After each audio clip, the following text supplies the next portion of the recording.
Ya, 1800 sudah tersentuh dan bahkan nyaris mendekati zona MA 217.97. Ya, ini pernah saya juga sampaikan kemarin di video Outlook Gold di edisi hari Selasa, di mana saya sempat mengatakan ada pola di mana di bulan Maret yang lalu areal MA 200 tersebut sempat ditembus, betul sekali, ditembus untuk arah ke bawah, yang artinya kembali atau reverse menjadi sell, tapi tak lama kemudian dengan pengumuman paket stimulus dan kebijakan moneter, lalu kemudian dia rebound dan bahkan sempat menyentuh 2075 sebagai all time high. Nah, apakah pola tersebut akan kembali terjadi lagi kali ini?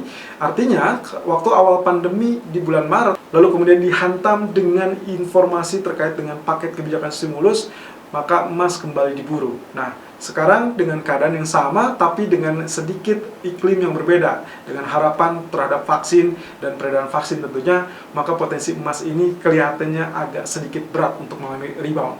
Tapi, believe it or not, kemungkinan potensi tersebut bisa saja justru sudah diantisipasi oleh para pelaku pasar. Apalagi kalau kita bicara tentang skala besar terkait dengan peredaran vaksin, maka masih tetap membutuhkan waktu. Seperti apa yang sempat disampaikan oleh Fed official, dalam hal ini adalah wakil ketua Fed yaitu Williams, sempat mengatakan bahwasannya vaksin sangat positif, tapi juga dalam 6 bulan ke depan kebijakan fiskal akan sangat membantu untuk ekonomi. Artinya lagi-lagi dipertegas bahwasannya kebijakan fiskal terkait dengan stimulus fiskal dan juga kebijakan moneter itu akan menopang ekonomi jauh lebih mantap. Sehingga kemungkinan stimulus masih tetap akan ada, dan bahkan kali ini kalau kita lihat dari informasi yang saya dapat, GSA atau General Service Administration sudah memberikan sinyalmen kepada Joe Biden bahwasannya mereka sudah akan melakukan serah terima jabatan dari Trump menuju Biden. Sehingga kemungkinan potensi ini memberikan harapan cukup cerah. Terlihat dari Dow Jones yang menembus angka 30.000, lalu kemudian juga sentimen pasar kembali merangkak positif. Yang artinya lagi paket stimulus juga diharapkan akan berada segera mungkin. Nah, tinggal masalahnya adalah Kongres sudah pasti akan tetap membahas paket stimulus sebelum akhir tahun, meskipun nilainya mungkin saja hanya berkisar di antara 500 hingga 700 billion atau maksimal di 1 triliun US dollar. Tapi kalau misalkan ternyata Joe Biden sudah mulai memerintah, maka kemungkinan terbuka peluang untuk paket stimulus lanjutan yang jauh lebih besar. Nah, lalu kemudian ada lagi tentang pertemuan FOMC minutes yang nanti malam akan diumumkan. Tentunya investor ataupun pasar tetap memperhatikan sinyalmen dari Fed tersebut. Apakah nantinya di bulan Desember atau kurang lebih pertemuan bulan Desember di tanggal 17, Fed akan mengumumkan kenaikan paket stimulus apa tidak? Dan seberapa besar kemungkinan itu akan terwujud atau disampaikan di FOMC Minutes malam ini. Dan juga jangan lewatkan dengan data GDP yang kemungkinan akan memberikan dampak yang cukup signifikan. Nah, vertikal kali ini kita akan soroti zona resisten karena kemungkinan potensinya patokannya jika memang tidak berhasil tembus, maka kemungkinan potensi bullish masih tetap akan tertahan, lalu kemudian akan terjadi penurunan kembali.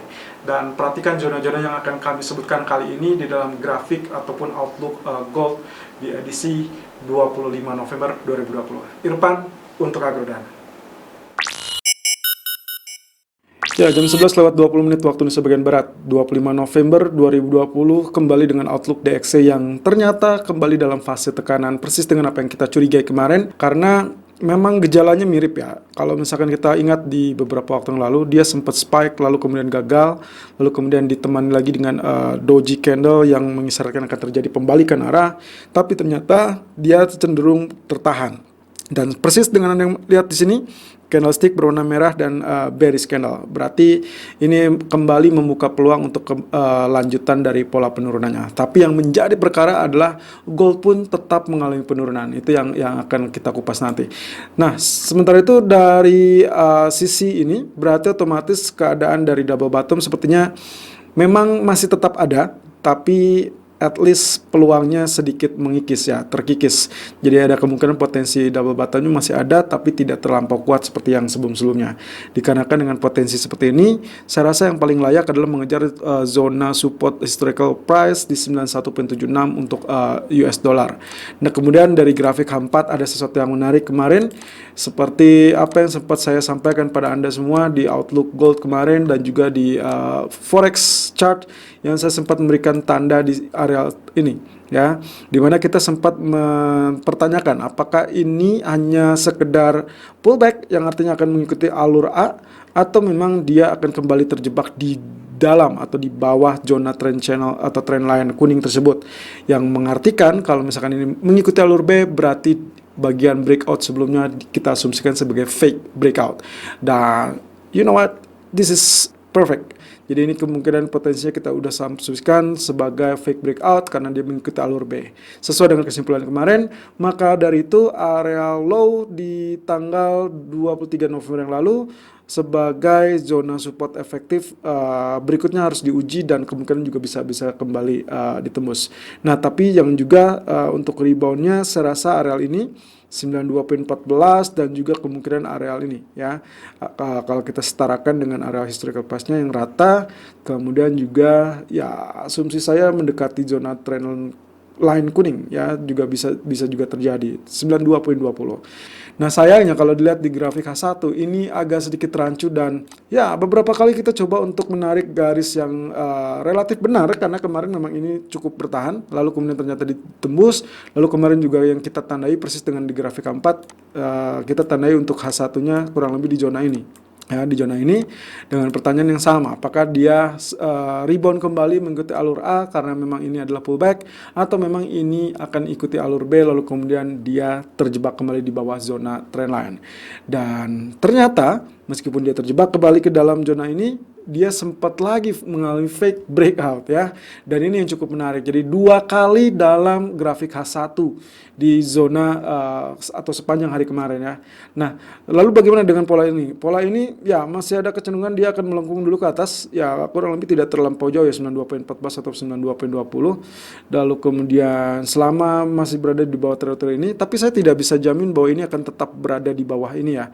Karena apa yang terjadi dalam satu hari kemarin, dia sempat mengalami spike juga nih ya. Jadi kemungkinan kita akan melihat gejolaknya dari rilis data GDP second estimate ya, estimate untuk kuartal 3 nanti malam, termasuk juga statement dari FOMC yang akan sangat kita nantikan di malam hari atau di pertengahan malam, yaitu di jam 2.00 waktu Indonesia bagian Barat. Technical view gold 25 November 2020 per jam 11.25 menit waktu Indonesia bagian Barat, highs 1811.90, low 1801.40, running price 1803.50, dan terbenam begitu dalam sampai tadi malam kurang lebih dia menyentuh zona 1800.20, kemudian ditutup di area 1807 dan pagi ini justru dibuka tepat di area 1807.70. Nah, kalau kita lihat polanya sebetulnya ini tidak terlampau mirip dengan apa yang kita sebut dengan falling wedge, tapi it's okay karena memang mengerucut ujungnya ya. Lalu kemudian saya sengaja menarik semua komponen di sini, jadi tail menuju tail. Jadi bukan body menuju tail, tapi tail menuju tail. Jadi saya perhitungkan saja. Kalau misalkan Anda ingin menarik dari areal ini, saya asumsikan seperti ini. Ya sebenarnya bisa saja ya, kalau misalkan seperti ini berarti Anda tinggal tarik ke area ini, lalu kemudian Anda dapatkan extensionnya kurang lebih seperti ini. Kalau Anda menariknya dari sini, ini versi Anda, maka akan berada di zona 1777 ya. Jadi ini yang kemungkinan akan menjadi area support. Artinya juga ada kemungkinan pola ini atau MA200 di 1797 bisa dijebol atau ditembus. Tapi ingat yang kemarin di video kemarin saya sempat jelaskan bahwasanya ada tendensi atau ada juga kemungkinan potensinya dia akan membentuk pola seperti yang sempat terjadi di bulan Maret. Jadi ini penurunan kalau bulan Maret awal pandemi cukup dalam ya. Cuman Anda harus perkirakan penurunannya ini berapa banyak ya. Ini cukup lumayan sebetulnya 50 poin, lalu kemudian dia rebound pun ini terbantu dengan stimulus ataupun kebijakan bank sentral. Jadi kemungkinan kalau misalkan kita lihat agendanya hari ini atau di pertengahan malam nanti adalah FOMC minutes dan mereka menunggu clue atau market menunggu clue setidaknya apakah stimulus bisa dinaikkan apa tidak untuk pertemuan di bulan Desember. Kalau memang tidak ada ketegasan, saya rasa mungkin saja ini akan tergelincir. Jadi polanya it's okay kalau misalkan Anda pertimbangkan menarik areal ini, tapi ingat bahwasanya Anda harus menarik dari zona yang memang nampak tidak langsung ke arah ini ya. Atau misalkan kalau ujungnya di areal low kemarin, maka sama saja ini arealnya berada di areal bottom ya. Tapi kalau Anda menarik dari sini, ya sampai sini berarti extensionnya berada di bawah zona MA 200, itu adalah di jarak 1777. Sementara area resistennya berada di 1825.00. Saya rasa resisten pertama akan cukup tangguh karena ini akan menjadi penentu juga selanjutnya apakah dia mampu survive untuk mengarah ke atas apa tidak. Dan of course 1848, 1850 itu menjadi area resisten kedua kita dan menjadi PR besar untuk zona bullish untuk kembali menguasai keadaan. Nah, masih ada waktu 1 minggu ke depan atau at least mungkin ini sudah berkurang ya, sekitar 2 atau 3 hari ke depan menjelang akhir bulan ya, akhir bulan November lalu kemudian masuk ke Desember, dan kita akan sangat bergantung dengan apa yang disampaikan oleh FOMC lalu kemudian apa yang akan dilakukan saat Fed meeting di 17 Desember mendatang. Kemudian kalau kita lihat dari grafik keempatnya, kemarin sudah betul area Fibonacci expansion yang kita gunakan tepat berada di 161.8%, meskipun ini ada tail yang cukup melebar di 18.00, tapi seperti Anda lihat di sini, arealnya tak bergeming dari area ini, lalu kemudian dia terpantau. Bahkan tadi pagi pun sempat terpantau 18.11. So kalau Anda lihat video ataupun chart forex tadi pagi, saya rasa seharusnya TP pertama sudah tercapai. Tinggal sekarang adalah kenapa dia mengalami penurunan kembali, apakah masih layak untuk melakukan buy apa tidak. Selama dia masih di area sini, saya rasa secara teknikal ya, secara teknikal, teori teknikal mengatakan saat dia ada Fibonacci expansion lalu kemudian tersentuh 61.8 lalu kemudian 100% dan 161.8%, biasanya dia akan tertahan terlebih dulu dan cukup lama di area ini ya. Jadi ini bisa Anda manfaatkan sebetulnya untuk area pantulan, tapi tidak banyak karena area merah ini adalah historical price di 18.17. Lalu barulah nantinya Fibonacci expansion 100% di 18.31. Kita lihat ya area merahnya ya, ini yang kemarin ya, ini adalah di tanggal 8 Juli 2020. Jadi itu adalah area historical price yang juga ternyata bersamaan dengan area Fibonacci expansion 61.8 di grafik H1. Nah, jadi kalau secara grafik keempatnya seharusnya akan terjadi pantulan yang cukup lumayan, setidaknya sampai 18.17. Setelah itu Anda harus pastikan kalau selama misalkan katakanlah dia tidak tembus atau tidak berhasil untuk berada di atas 18.30, harap berhati-hati karena kemungkinan potensinya masih akan ada swing low kembali. Tapi begini, ada keadaan yang saya nantikan nantinya adalah pola mirip dengan let's say entah itu double bottom atau mungkin lebih kepada zigzag turnover untuk area kenaikan ya, apakah itu konsolidasikah atau mungkinnya nanti secara bertahap membentuk pola-pola tertentu yang bisa kita ibaratkan bahwasannya dia akan mulai menjajaki pola kebangkitan ataupun kenaikan. Dan juga salah satunya ini bisa saja mereka mengantisipasi dari apa yang sempat kita khawatirkan, yaitu tentang peredaran vaksin, lalu kemudian tentang juga stimulus. Nah, dan juga di akhir bulan ada tendensi kepada rebalancing. Jadi kemungkinan rebalancing itulah yang membuat emas cenderung berat untuk mengalami kenaikan. Tapi nantinya kalau misalkan Anda lihat let's say Dow Jones sudah mengalami kenaikan yang cukup fantastis, ada kemungkinan dia koreksi. Nah, kemungkinan disitulah letaknya saatnya emas akan mulai bertahap mengalami rebound. Lalu kemudian di grafik H1 ya, seperti yang tadi saya sebutkan 61.8% 18.17 berarti Fibonacci expansion 100% di 18.02. Tapi sayangnya 161.8 masih mungkin 17.79. Jadi kalau misalkan kita gunakan ini, kita masih gunakan ini ya, ada 161.8% dari grafik H1 untuk Fibonacci expansion akan mirip dengan zona garis merah ini di 17.75 atau 17.77. Nah, otomatis dari sini karena lihatnya bentuknya seperti ini, ada kemungkinan dia akan begini ya, artinya dia melengkung yang cukup cantik ya, cukup tajam, lalu kemudian dia kembali tertekan ya.